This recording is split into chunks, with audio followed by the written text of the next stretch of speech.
Hi there, agents, followers and friends. Welcome to another edition of the Cosmic Intelligence Agency's quarterly report. This one is for the Aries Ingress 2011, and this is the time on the 20th of March 2011 at 21 minutes past 11 Universal Time, when the Sun enters the sign of Aries, which is the first sign of the zodiac.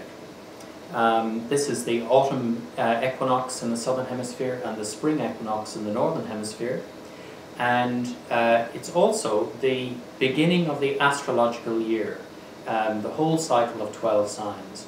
And so it says, this moment says something about the nature of quality of the year ahead, as well as the quarter of the year ahead.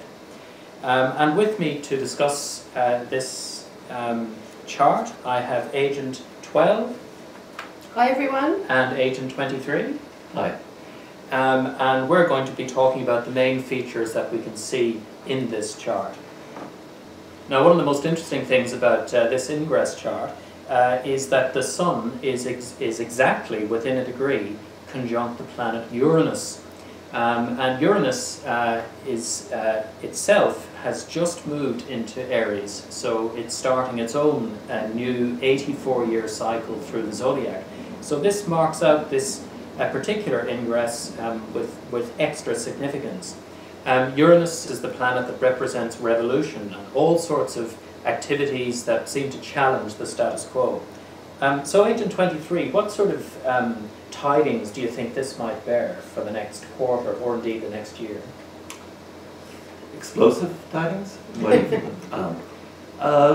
I guess it's. I never think about Uranus entering a sign. It's more like rocketing into or being propelled. I guess that when we think about Uranus, don't we? We think about a kind of energy it's fairly electric. It's so totally unexpected. There's kind of an urgency about it. To me, it comes with a kind of separative feeling too. So it also marks, I think, an important time because we've seen, you know, all the other planets. Jupiter first, that's moved into Aries, but you know, Saturn's moved into a cardinal sign. Pluto's in a cardinal sign. Mars is about to, you know, enter. We're getting this cardinal energy, this beginning, this firstness, which is so significant, I guess, of the sign Aries to begin with. So I guess what one could expect, first and foremost, is a lot of enormous change that has been building. We'll think it's new and we'll think it's unexpected. It's been building for some time, but all of a sudden it's ready to go. People are ready to take a risk. So on a collective level, there's more risk-taking, I think, but on a personal level, people are a little bit more out of the rut of, oh, should we, shouldn't we? So I think we're ready to sort of move forward and make some changes. And the combination of that Uranus and Sun sitting on that 0 degree mark, that sense of cardinal mark, that mark, that point in astrology that would always mark beginnings, births. You know, it's like we're ready to start more the journey forward out of this kind of, I guess, milieu that we've been in, this tension that we've been in. So it feels to me there'll be a breaking of tension, things moving forward quite quickly. But as I said at the beginning, a feeling of explosive energy, because on one hand, you know, it can be enormously explosive, and also, you know, a lot of insurgency can come from this. You mentioned rebellion.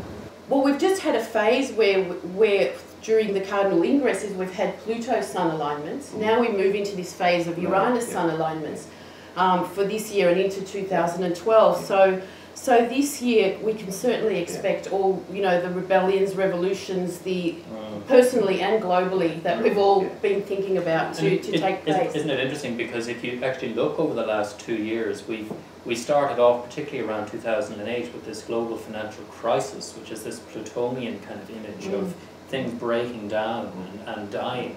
But there doesn't seem to be yet anything to replace it. But perhaps now we're getting into this phase with the more Uranian aspect where you know, energy is now being pushed forward very, very radically. So one of the things about Uranus is a sense of liberation, and as you're speaking, of course, there's been that. We've been in this holding pattern, haven't we? And we've been kind of in a pressure cooker, it feels like, and so the sense of liberation. I think of the myth, of course, when Prometheus is on the rock, and of course finally released from the rock, you know, like in a global, as you're saying, Nick, since 2008, even probably longer, we've felt we've been descended, we've been in the underworld.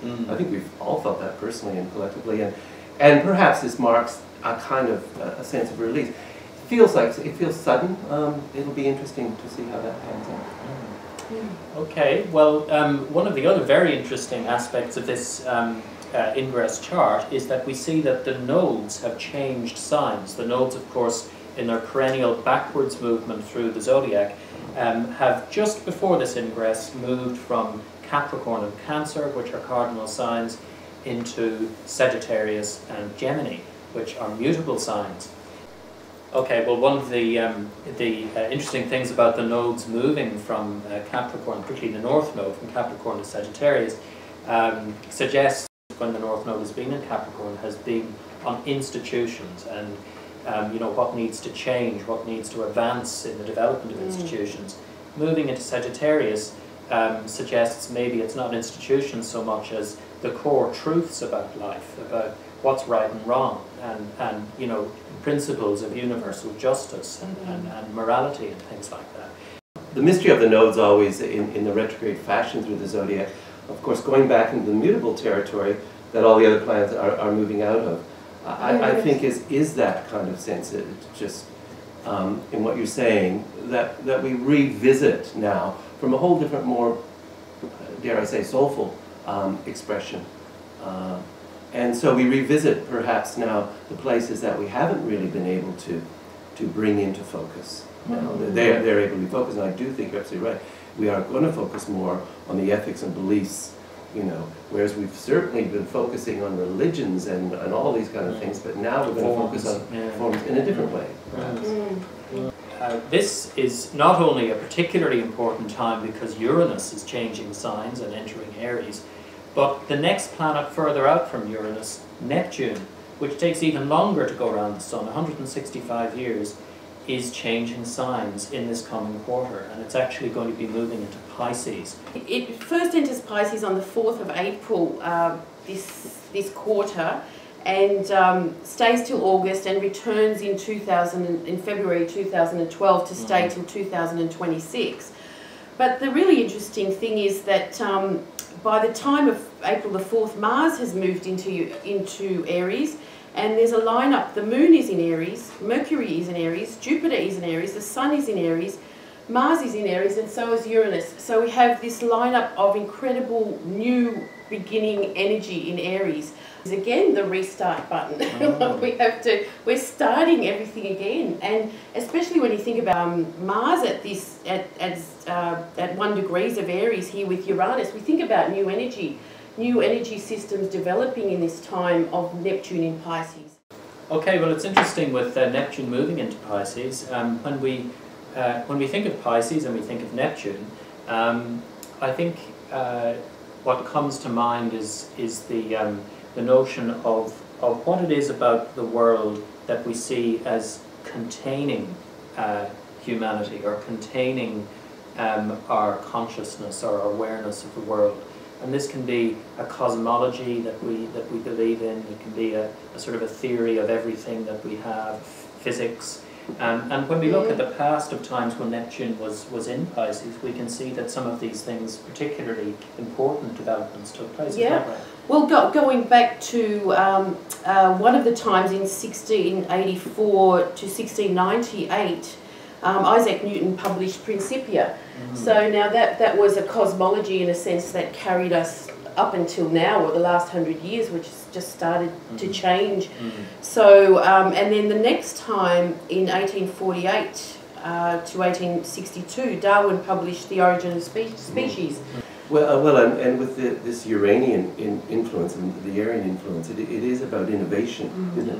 Innovation into the mystery, so it feels to me you're both talking about this idea of a greater mystery of life and how we participate with that mystery. and how we make theories about that mystery.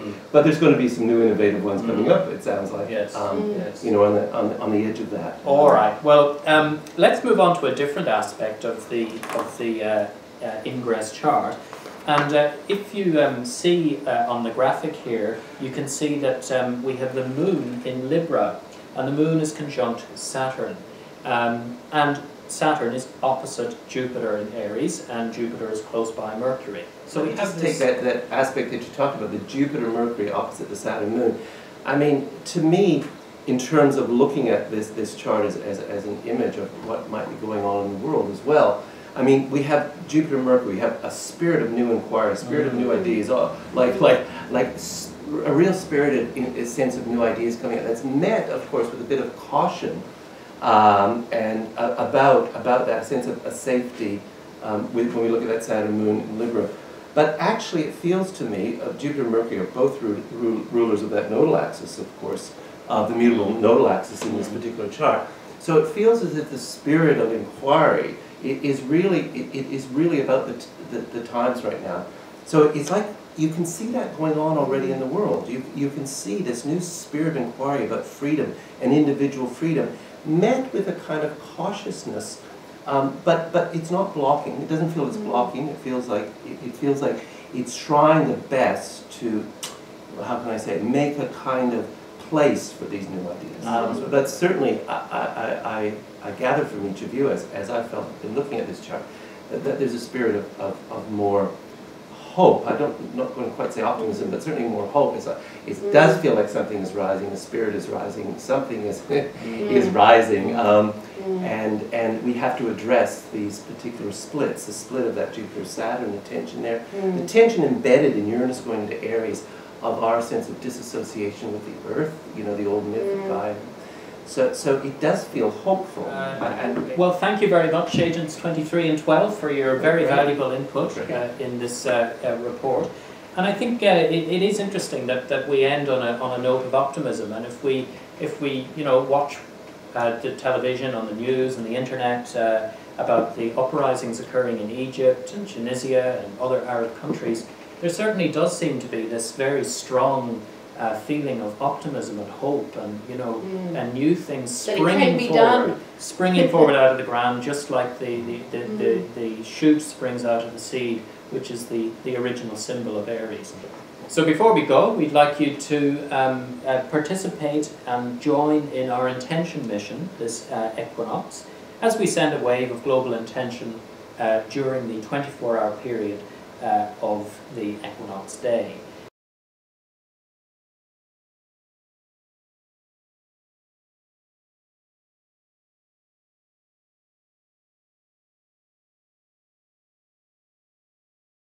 Okay. So that's all we have for you this time. So thanks to Agent 23 and Agent 12, and this is Agent 37 saying bye for now. Bye. Bye.